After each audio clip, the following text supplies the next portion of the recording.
Hi there, it's Lori, and I'm here with not really yarn management, but kind of. So, first of all, here's the update on this blanket. This blanket is part of my yarn management issue today. So, I have yarn completely, it didn't fall off the desk, nothing fell on the floor. I just knocked over a cup that had a bunch of stuff in it, including this big giant hook. All right, so this is where I'm at on this. That's a pig, that's a cow. Ugh. I designed this baby blanket. It has to be done by Saturday. I'm recording this Sunday night. I designed it. I'll put in a picture. But the heavy cream bag I had to be completely changed. So I had a bunch of yarn I had to put in different places because I needed different colors of yarn for this.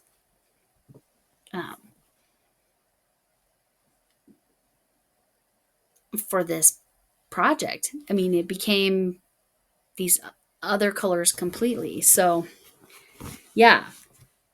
So, not that you need to see this, but I did, if you want, I have bobbins. That was part of my yarn management, was actually getting bobbins ready. That's for the pig, that's for the cow. Now, I haven't done any bobbins for the dog or the cat yet because I'm a long ways away from that. But this was my yarn management, actually putting yarn on bobbins to go with that blanket. And yeah, that's where I'm at. So that is the extent of my yarn management. I did have some yarn on this table that needed to be put away in the cotton. I had to rearrange my cotton because some of it's going elsewhere. I was hoping that I would get some packages prepared for today's video, but no, it's late and I got to get this done. So the only story I have to tell you is that when I have a deadline, I both panic and get my stuff done. So presumably I will get this done in time. I hope I have time to make the little baby Crocs because that will be so funny and she will laugh and she will love it.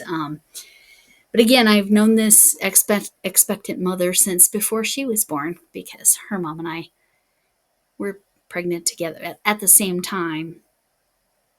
Do you call that pregnant together? Anyway, we were pregnant at the same time. I was with her when she went into labor during a 4th of July fireworks show with her first. And she's like, I think I ate a bad burger. And she started describing it to me. Now, again, I'm pregnant at the same time. So I said, honey, you're in labor.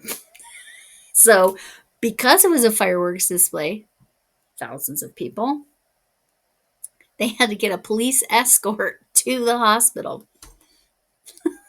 They didn't need the police the whole way, but they had to get out of the area where, so she could get out of the traffic, like through the traffic that was created because she waited until the fireworks show was done. So yeah, I guess that's my story. It was funny and cute and yeah, and I was chatting with this expectant mom. Again, she's one of my oldest daughter's best friends. They are very close, even though that's not my oldest and my friend's oldest. My friend's oldest is her son, her oldest son. But this is her daughter that's 2 years younger and 8 weeks older than my youngest daughter, biological daughter. Anyway, it's just funny. So the 4th of July fireworks, yeah, set her into labor. And I was the one that said, yeah, you need to go to the hospital. Now, luckily, she wasn't like me. And she had like a normal amount of labor, maybe 8 or 10 hours. Like like a normal person. No, my labors were insanely short. So I was already glad. I was always glad I was at the hospital and they were like getting me going because, yeah, no. If I had to drive there from where I lived, I would not. We would have been having the babies in the car. That was my experience. So hers was normal, except for fireworks put her into labor. Oh, and she had her babies late. I think all of her babies were at least a week late, if not 2 weeks late. My first was a week early, and my second was 3 weeks early. So I don't know what it's like to go 40 weeks pregnant. I don't know what that's like. It's a whole different thing. Now, I know some of y'all have had like numerous children or no children and just stick with those fur babies. yeah, I yeah, I it, luckily my daughter did take after me, the daughter that has had the two children. The other daughter is not planning on having children.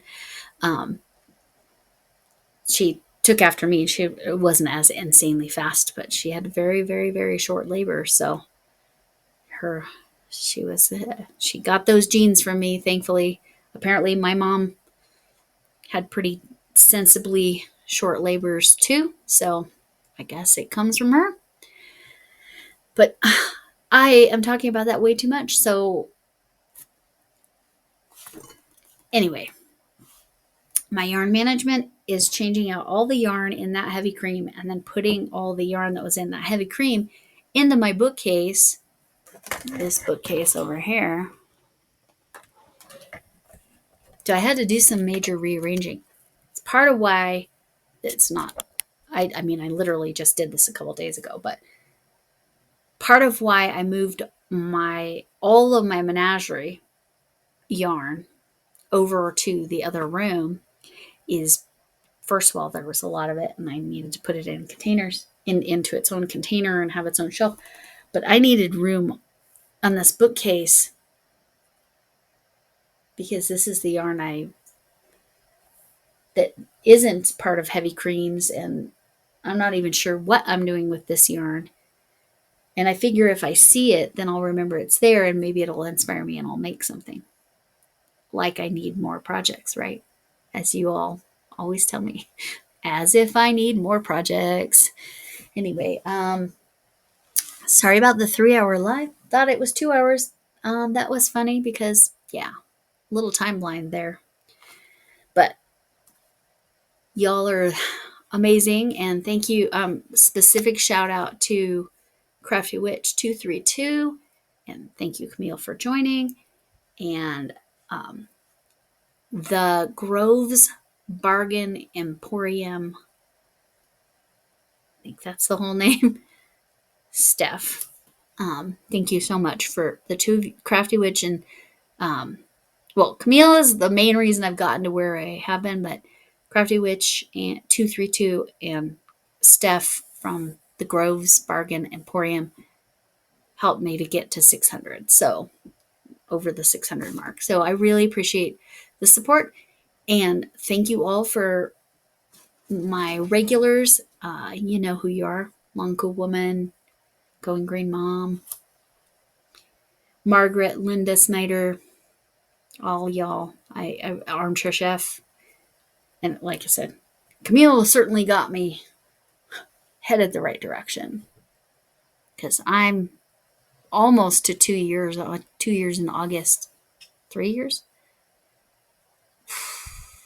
Is it 2 years or 3 years? I think it's 2 years. 2 years in August, and up until I met Camille, I was at less than 100 subscribers, I think.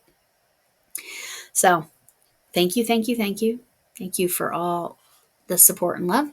And again, my regulars that come in, I know I'm forgetting people. And Michelle Plays Hooky.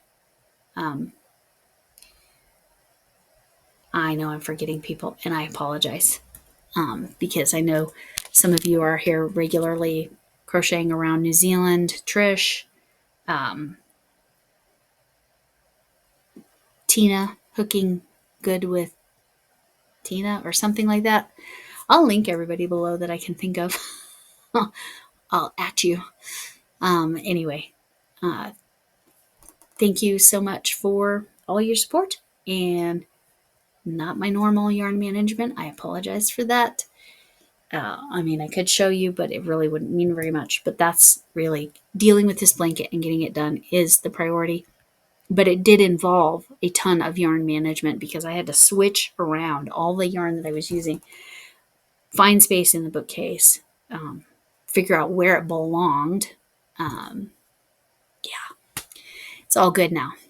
So, oh, Helix. Helix, there's another one at Helix TSW.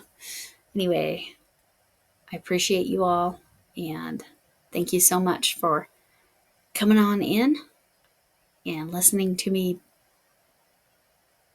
blabber on. Anyway, I'm excited about the baby blanket. I will insert a picture.